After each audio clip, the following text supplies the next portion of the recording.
Saudações a todos, nossos votos de muita paz. Sejam todos muito bem-vindos a mais um sábado, em que começaremos com um dos textos da Amélia Rodrigues, Arrependimento Tardio. A construção material, por mais complexa, é possível de ser erguida com relativa facilidade. A de natureza moral demanda tempo, exige tenacidade, começos e recomeços, até se tornar sólida, resistente a qualquer devastação.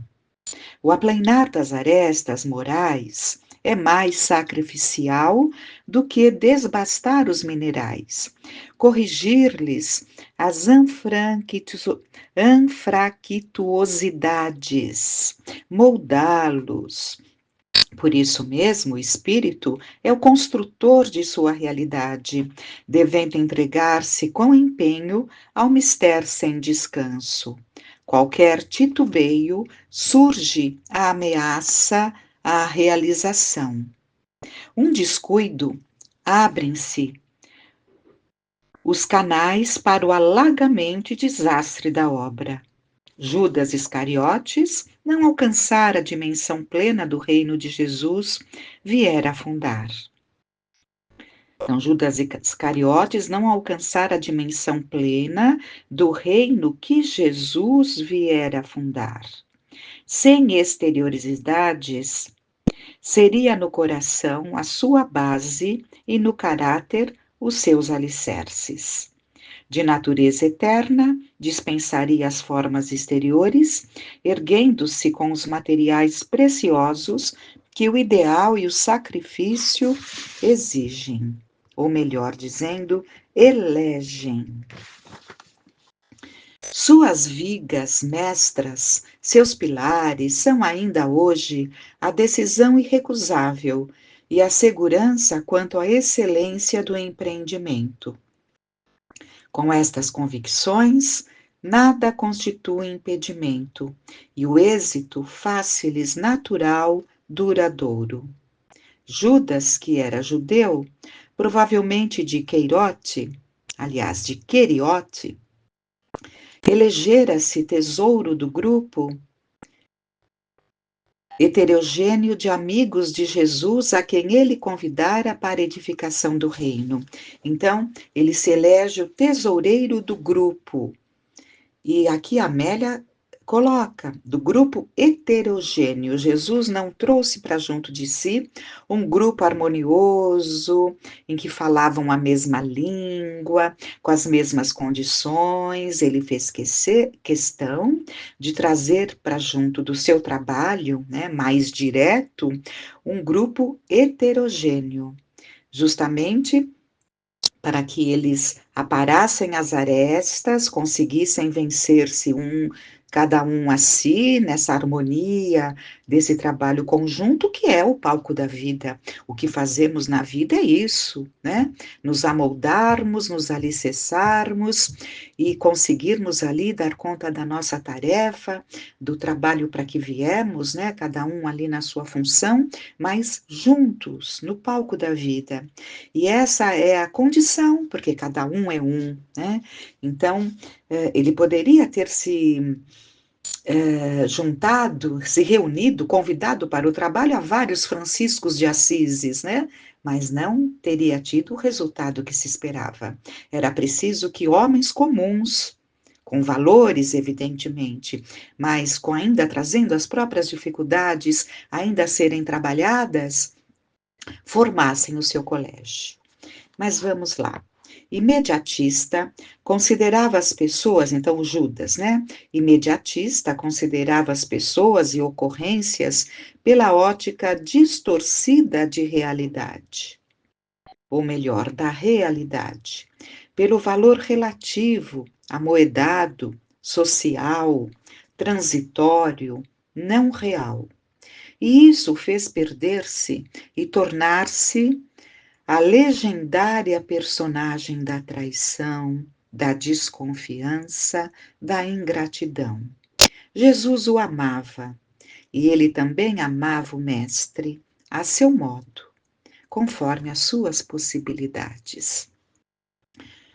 Toda Jerusalém ainda permanecia opressa em decorrência da crucificação do inocente. Pesava sobre a cidade uma psicosfera densa e os receios dominavam os corações. As crucificações eram relativamente comuns no Monte Sinistro da Caveira, não porém aquela. Os inimigos de Jesus sentiam-se inseguros, tomados por superstições e intrigas que deixavam entrever desforços. Os seus amigos, que haviam ficado à distância, ocultavam-se amedrontados, desconhecendo o que lhes estaria reservado.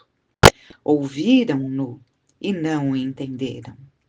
Pareciam perdidos sem a suave voz do comando e as seguras mãos do pastor.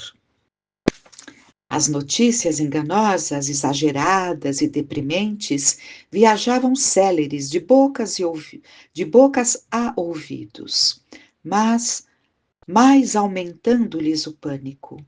Foi nesse clima psicológico e social que raiou a madrugada do domingo, no qual as mulheres afetuosas foram visitar-lhe o túmulo e o encontraram vazio. Logo depois viram-no.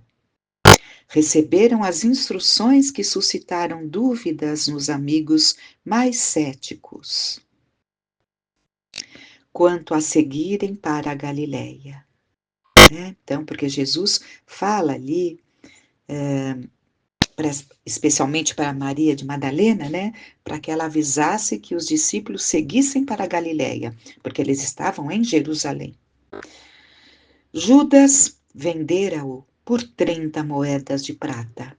Atormentado pelo valor efêmero das coisas, o reino dos céus pelo de metais.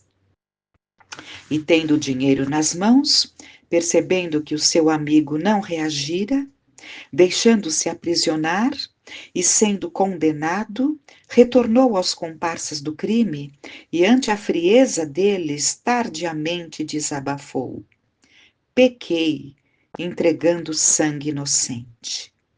As gargalhadas roufenhas e a zombaria ácida dos cínicos vencedores da mentira explodiram em respostas de indiferença.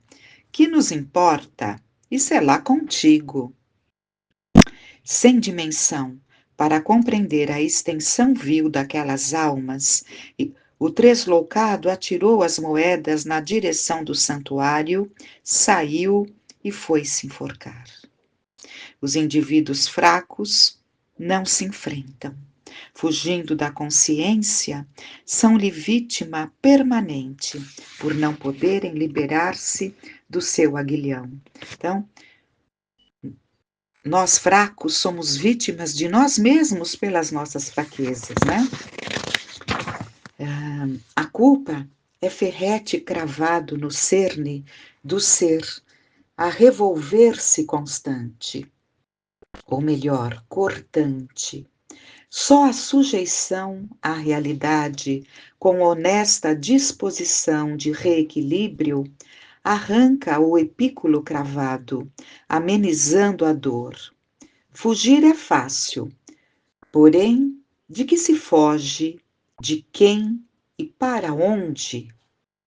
Aonde quer que se vá, vai-se consigo mesmo. E Judas, arrependido, quão atenazado por forças espirituais inferiores que o arrastaram ao crime por afinidade de propósitos, fugiu para o abismo do suicídio pelo enforcamento. Abandonava o reino de luz, para cuja construção fora convidado, arrojando-se de trevas densas, onde se demoraria em infinita desdita. Antes de aparecer às mulheres que foram ao túmulo vazio, Jesus descera às regiões penosas do mundo inferior, ao qual se arrojara Judas invigilante. debatendo-se na constrição psíquica do laço que o enforcara e sob a truanesca zombaria daqueles espíritos que o estimularam à tragédia, torna-se símbolo da suprema desdita. No aturdimento ímpar, sem poder ver o amigo divino, sentiu, momentaneamente, atenuarem-se-lhe as dores e a loucura, e ouviu-lhe a voz dúlcida nos refolhos do ser. Judas. Porque é narrado que o primeiro feito, digamos, a primeira iniciativa de Jesus após o fechar dos olhos do corpo de carne, né? Porque ele estava encarnado, foi procurar a Judas nas trevas. E Judas ouve: Judas, sou eu. Confia e espera. Ainda há tempo. Nenhuma das minhas ovelhas se perderá. Perdoa-te o ultraje, a fim de que te possas libertar da culpa e recuperar-te. Acende a candeia da esperança e a sombra cederá. Recorda o amor, de modo que a paz se te aninhe no coração. Nunca te deixarei, nem te condenarei. Hoje começa a época nova e amanhã é o dia da vitória.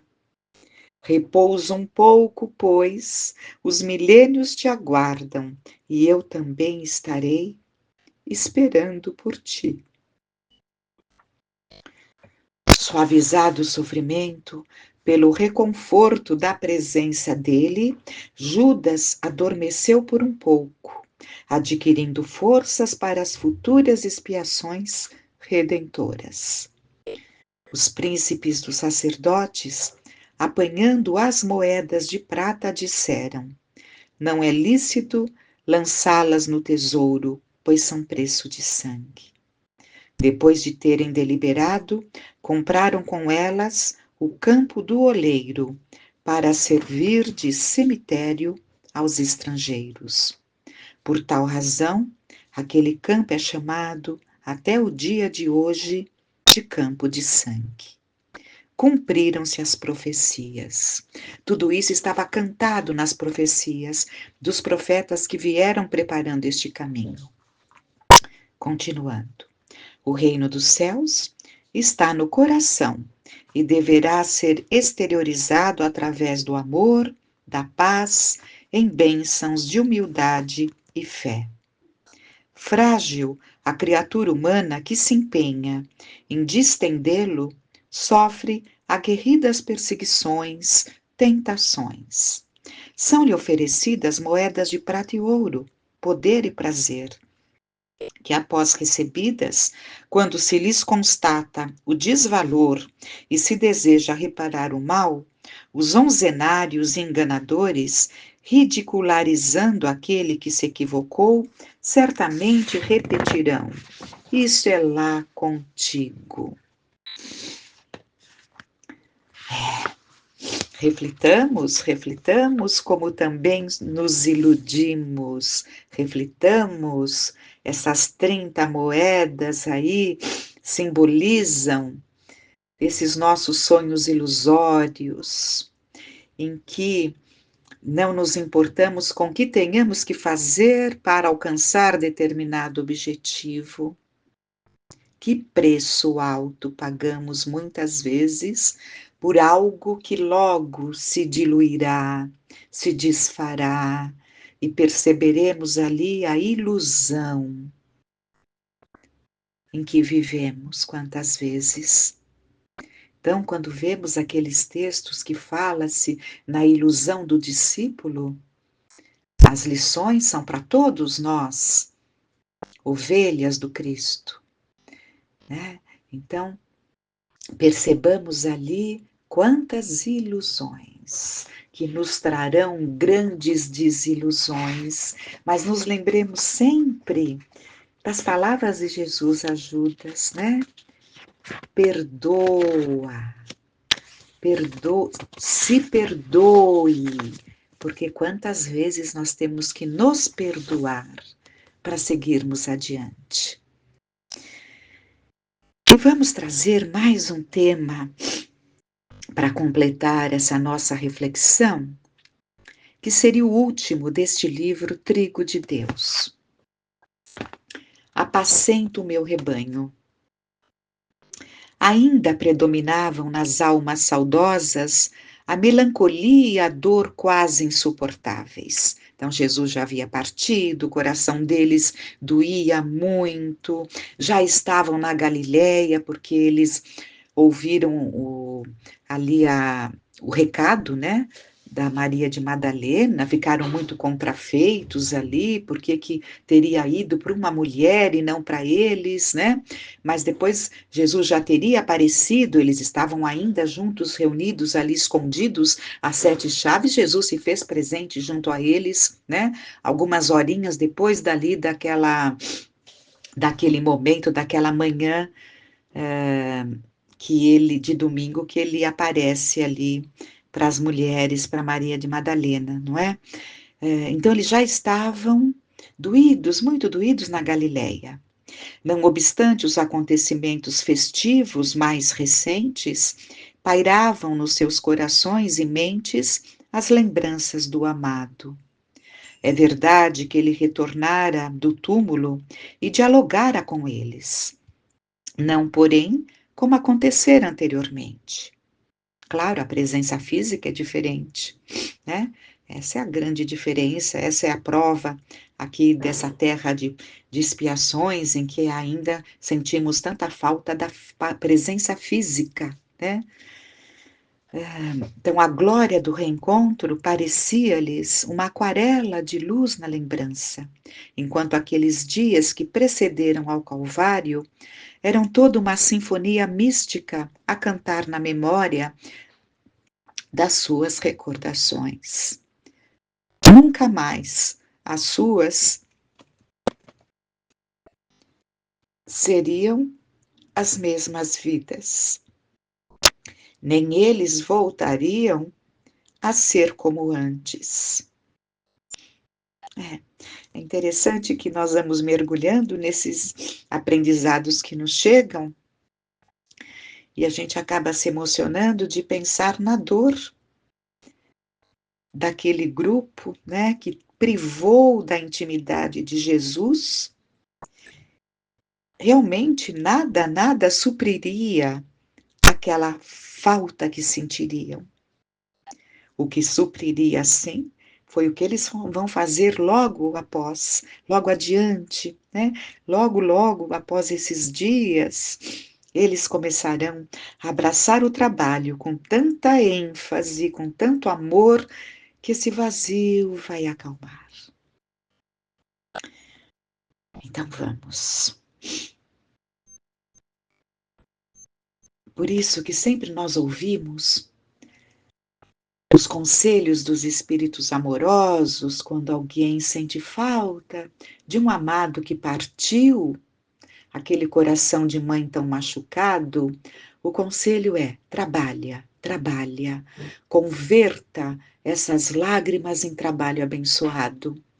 Porque é o trabalho que nos une, é o trabalho que nos liga aos afetos, porque eles participam juntos, e mesmo não tendo ali uma percepção tão clara daquela presença, sentimos o coração se encher de esperança e de confiança, porque inconscientemente ou superficialmente sentimos ali aquela companhia que abraçam os propósitos. Mas vamos. Arrancados do anonimato e da simplicidade de homens do povo, eles se veriam subitamente atirados ao torvelinho da grande revolução ideológica. É certo que não tinham dimensão da grandeza dos acontecimentos passados nem dos porvindouros. Apesar disso, podiam pressenti-los e temiam. Permanecia naquela querida região a presença dele, que impregnara o mar, suas cercanias, com seu sublime canto. Cada recanto e aldeia, cada cidade e lugar possuíam marcas da sua passagem, e as suas pegadas se faziam visíveis no poviléu, nos aglomerados de pessoas, nos comentários gerais. Retornando às atividades anteriores, sem ter ideia exata do que fazerem, os companheiros surpreendiam-se chorando a evocar os episódios que ali sucederam e que deveriam abalar as estruturas da humanidade, qual ocorreu depois. Tentavam recordar cada fato e acontecimento, mantendo-lhe viva a memória nos comentários incessantes, repassados de ternura e melancolia.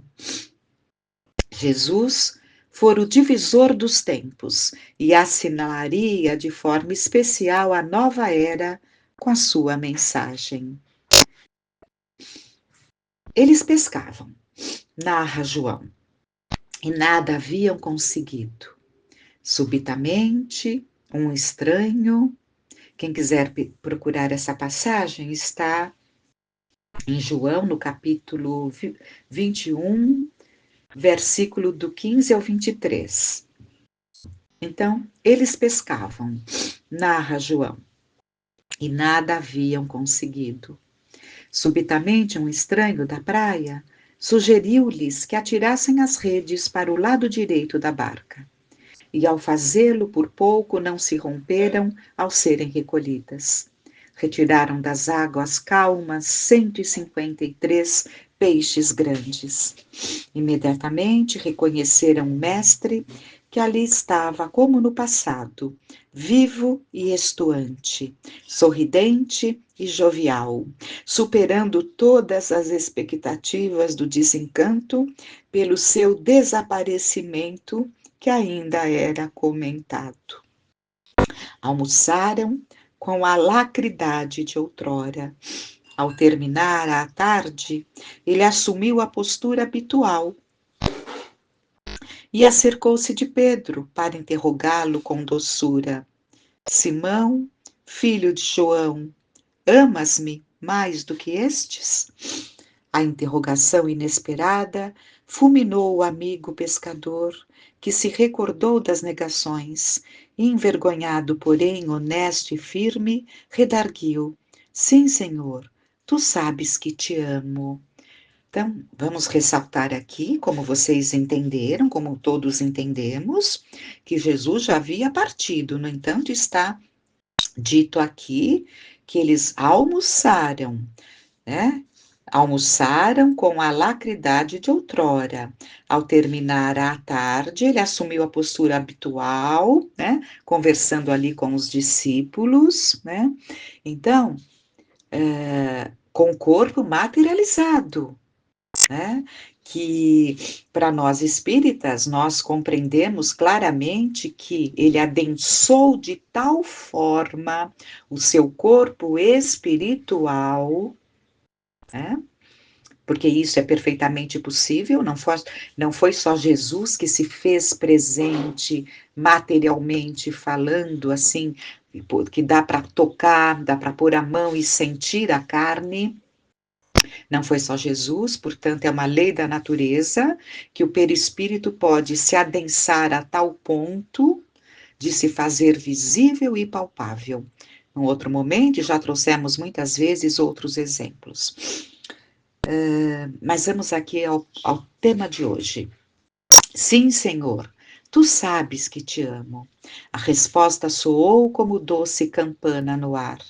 O mestre relanceou o olhar pelo grupo sorridente, ingênuo, e disse: Apacenta os meus cordeiros. Ato contínuo, indagou com preocupação na voz: Simão, filho de João, amas-me? Surpreso, o discípulo contestou: Sim, Senhor, tu sabes que te amo. Houve um silêncio rápido e profundo, após o que pediu: Pastoreia as minhas ovelhas. Suave música da natureza, trazida pela brisa do mar, parecia uma moldura de vibrações elevadas para a tela que formava o cenário do diálogo. Pela terceira vez, ele inquiriu: Simão, filho de João, amas-me? O discípulo emocionado chorou e ripostou: Senhor, tu conheces todas as coisas. Tu sabes que te amo. Por que me interrogas por 3 vezes? Disse-lhe Jesus: Se me amas, apacenta as minhas ovelhas. Penetrando nos tempos do porvir, Jesus sabia das dificuldades para pastorear o rebanho, da diversidade de ovelhas a apacentar, das problemáticas de cada época, das defecções humanas, mas era necessário resguardar os candidatos ao rebanho e Simão, na primeira etapa, por amor, que é a sublime canção que ele sempre entoara, deveria ser o condutor. Vejam que interessante. Simão, que tinha uma personalidade assim voluntariosa, não é? Ele corta a orelha ali daquele soldado, então ele tinha uns ímpetos, né? Mas na verdade coube a ele, porque ele trazia uma personalidade ponderada. E ele consegue desenvolver isso, né? Apaziguando os ânimos daqueles temperamentos tão diversos que compunham ali os seguidores, né? Mas voltando. Enquanto o silêncio se enriquecia de reflexões e visões de um longínquo futuro de bem-aventuranças, Jesus prosseguiu: Quando eras mais moço, tu te cingias e andavas por onde querias.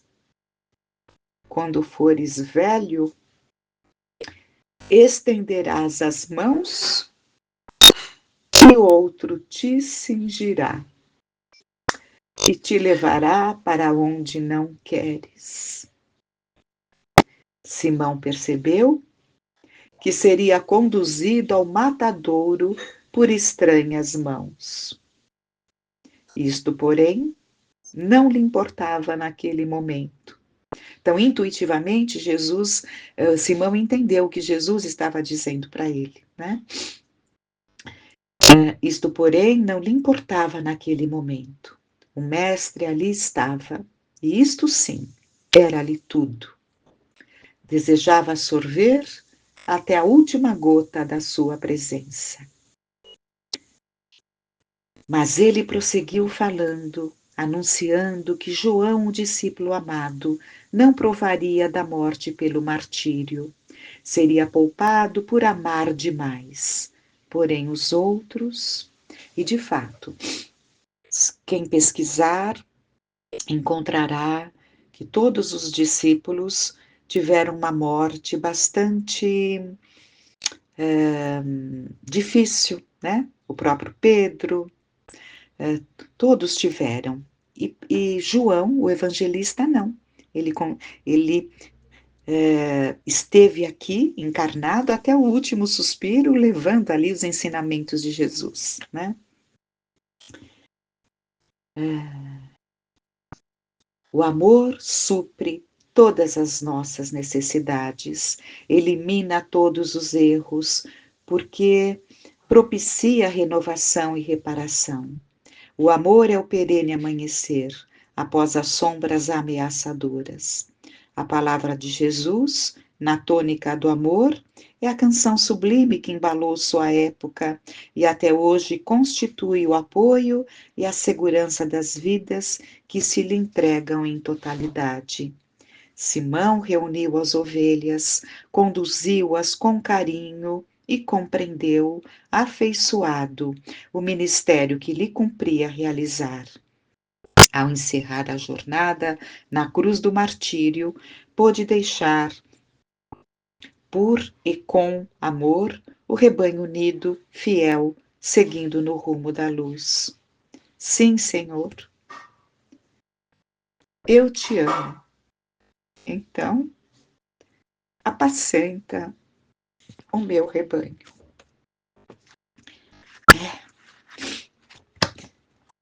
Lições profundas que temos que trazer para as nossas realidades, para a nossa vida. Quantas vezes há tantos lares tão conturbados, aliás, em todos os lares, quantas vezes surgem momentos, até entre pessoas que se querem muito bem, lares constituídos ali de pessoas que podem estar ali no aprendizado de aparar uma aresta ou outra para ter mais compreensão com este, mais paciência com o outro, porque essa é a realidade de todos os lares, né? O lar tem que ter sempre um objetivo que é justamente esse crescimento, esse trabalhar dos sentimentos, né? Mas quantas vezes, né, nesta luta toda, não é a nossa tarefa, por exemplo, cabe a nós, que de repente temos um pouco mais de entendimento, apacentar aqueles corações que de repente se desentendem, né? Apacenta as minhas ovelhas. Tenhamos sempre em mente, às vezes surgem desentendimentos entre os irmãos, na parentela, apacenta as minhas ovelhas. Repitamos, porque tudo que Jesus falou é um cântico que alcance e deve alcançar a todos os corações. Apacenta as minhas ovelhas. Vamos apacentando o nosso coração, como fez Pedro, e entendamos essas lições benditas. Que Deus, nossa infinita bondade, nos envolva, nos ampare. Jesus, nosso Mestre, nos ajude a pegar em suas mãos como nosso condutor, como nosso pastor. Que fiquemos em paz.